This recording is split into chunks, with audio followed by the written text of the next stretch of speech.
So if you follow me on Instagram, I posted yesterday that I'd just beaten the final trial of the sword in Breath of the Wild, and I actually managed to do it on an airplane in handheld mode. In some of my previous videos I mentioned that I had beaten the beginning and medium trials, but wasn't sure if I'd ever be able to complete the final one, but I at least wanted to give it a few good tries before I determined it was too hard. I only bought this DLC about a week ago, so I had plenty of time to mess around with different strategies and learn what was in each room to fully prepare myself. So the day after I beat the middle trials, which you're seeing here in this gameplay by the way, I decided just to try the final trials to see what it was like and if it was really as hard as it looked. I wasn't really expecting to finish it or anything, but I wanted to see how far I could make it with no knowledge of what was coming up. I don't have any footage of hard mode since the only time I would have wanted to record it was on an airplane, but I believe the first time I tried it at home I made it just less than half the way through, as I think I died fighting the Igneo Talus. But that boosted my confidence a bit. With no knowledge of the rooms ahead and no stat boost, I managed to make it almost halfway through. So then I set the final trials aside for a bit and watched a bunch of videos about what to expect in each room. I learned a lot of useful things, such as eating a 30-minute defense boost before entering the trial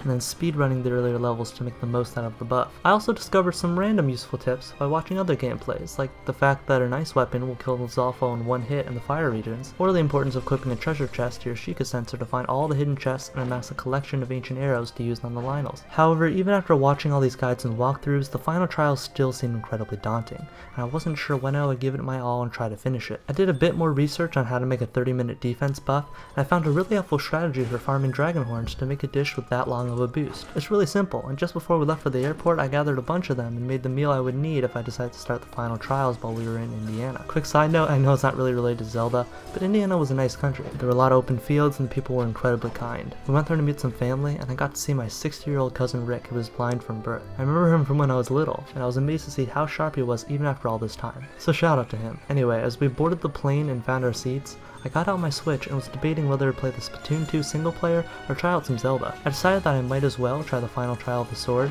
as I thought I was fairly well prepared and I could save before starting anyway, so there's no harm in practicing. So I ate my 30-minute defense buff and plunged my sword back into its pedestal. And that boost was extremely helpful. Like, I can't stress enough how much easier it makes things to have increased defense like that. Since I was technically on a timer, I tried speedrunning the rooms to not waste any of the buff. But at the same time, I had done a lot of research and I knew where all the good items were, and I was able to use and gather resources effectively without using up too much of my time. I took very little damage to the first 10 rooms, and when I encountered the Igneo Talus again, I just used the updrafts to put Link in slow motion and unload all my arrows into his weak point. There was probably a more effective way to beat him, but this was quick and I didn't risk death. My boost actually made it all the way to the cold area, and although I had cooked a bunch of cold resistant meals in the safe room before, I never ended up using them because my defense boost was still in effect. I managed to take almost no damage from the cold by using fire weapons in tactical ways. For example, I would always have my fire weapon on my back when I'm not in combat so I wouldn't freeze. Whenever I was going to sneak strike, I quickly switched to a more durable weapon, then switched back so I was able to take out the enemy without damaging my only fire weapons. The cold area actually wasn't as difficult as I was expecting,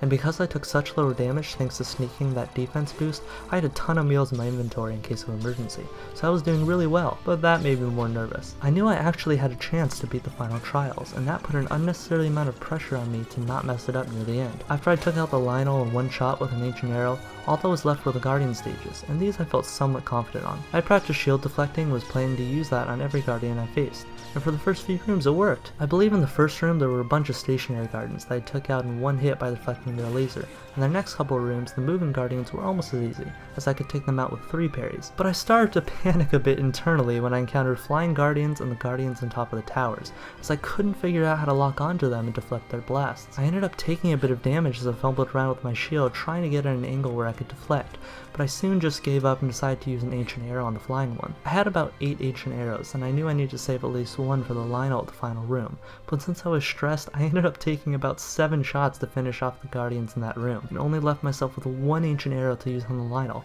so if I missed, I was basically screwed, and would have to take out the Lynel myself. Luckily, when I got in that room, however, I didn't miss, and I was able to take out the Lynel and the Bokoblins and horses around him. When I finally was able to beat the last room, I realized I shouldn't have been worrying as much as I had, since I still had a ton of food and all my fairies, which I had completely forgotten about. I was just relieved more than anything, and glad I was finally done and wouldn't have to go through all that again. I was pretty happy that it only took me a couple tries to beat the final trial, but I can imagine how frustrating and unfair it can be for anyone who dies near the end after spending hours on it. So now that I went through my experience with the Trial of the Sword, this is where my thoughts on all this comes in, and I start becoming more critical.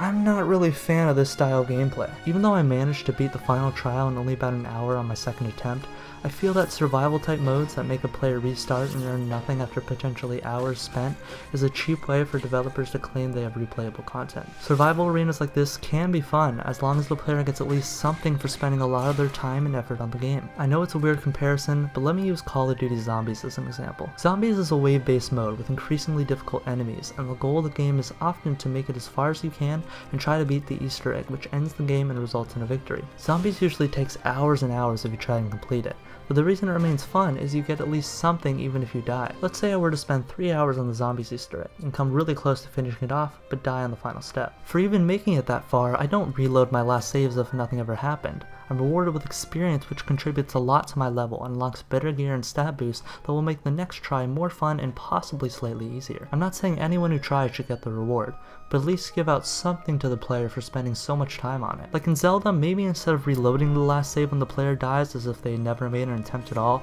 it returns them to the world and gives them some ingredients to cook into a dish for their next attempt. I know a lot of people will disagree with me on this, as it sounds like the everyone gets a trophy philosophy, but it really isn't. It's just a way to keep players engaged and not make them feel like there's no point to continue since all their time and effort is meaningless if they die by being struck by lightning or something. The reward doesn't have to be big, but it should have been something more than a hard reset as if nothing ever happened. That's not fun. And these trials are hard, and I know how frustrating it must be for players who really want to complete it, but don't see why they should waste their time. The other gripe I have with the Trial of the Sword is the pretty underwhelming reward if you are able to complete it. On top of there being no reward for coming close, even the reward for finishing it isn't that exciting. It's literally just more damage and durability on your Master Sword. That's it. I'm pretty surprised that's all the game gives you. And although the sword is really good, it's not anything new. It's just the same sword you had before with more damage. I would have expected a unique armor set or even a secret location unlock that gives you resources periodically. It's a shame the developers didn't add anything but a stronger sword. I'm honestly not even sure if it was worth it, considering how much time I spent just researching the trials to know what to expect. I'm lucky though. I didn't really spend hours and hours and tons of attempts to finish the trials. Once I got the hang of the beginning trial, I understood what it took to finish it,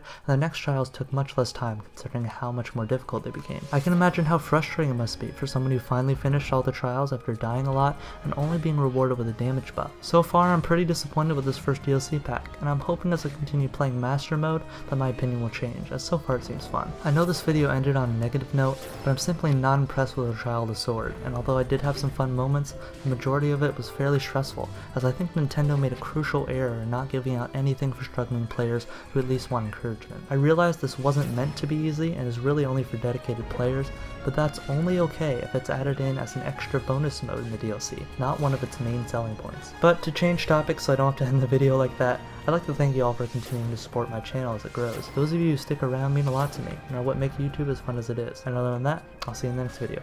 Bye.